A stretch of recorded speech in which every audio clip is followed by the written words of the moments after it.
రాజన్న సిరిసిల్ల జిల్లా ఇల్లంతకుంట మండలం రేపాక గ్రామంలో నేడు రేపాక గ్రామ పంచాయతీ వద్ద మనకొండూరు నియోజకవర్గ అభివృద్ధి ప్రదాత డాక్టర్ కవ్వంపల్లి సత్యనారాయణ గారికి ఇందిరమ్మ ఇళ్ల లబ్ధిదారులు పాలాభిషేకం నిర్వహించారు.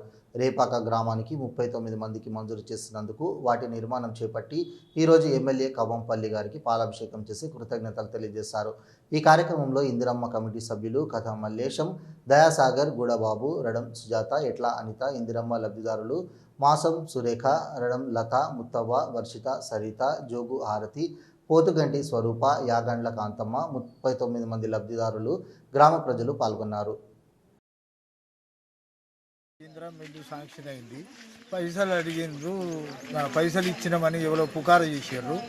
నేను ఎవరికి ఇవ్వలేదు, ఎవరు నన్ను అడగలేదు. ఒక్క రూపాయి కూడా నేను ఎవరికి ఒక్క రూపాయి కూడా ఇవ్వలేదు. నన్ను అడిగిన వాళ్ళు కూడా లేరు. మాకు ఇల్లు లంచం అడిగిరని డబ్బులు అడిగిరని బయనాలు చేస్తారు. మమ్మల్ని ఎవరు అడగలేదు, మేము ఎవరికి ఇవ్వలేదు. పట్టిగా బయనాలు చేసి మాకు రాకుండా చేస్తారు. ఇందిరమ్మ ఇల్లు వచ్చింది, మమ్మల్ని పైసలు అడిగిరని పుకారు చేసిరట. మమ్మల్ని ఎవరు డబ్బులు అడగలేదు, మేము ఎవరికి ఇచ్చింది. మాకు ఇందిరమ్మ ఇల్లు వచ్చినందున మేము కమిటీ సభ్యులకు డబ్బులు ఇచ్చినామని పుకారు చేస్తుర్రు. మేము ఏ ఒక్క రూపాయి కూడా ఇవ్వలే, కనీసం టీ కూడా వాళ్ళు మా దగ్గర తాగలేదు.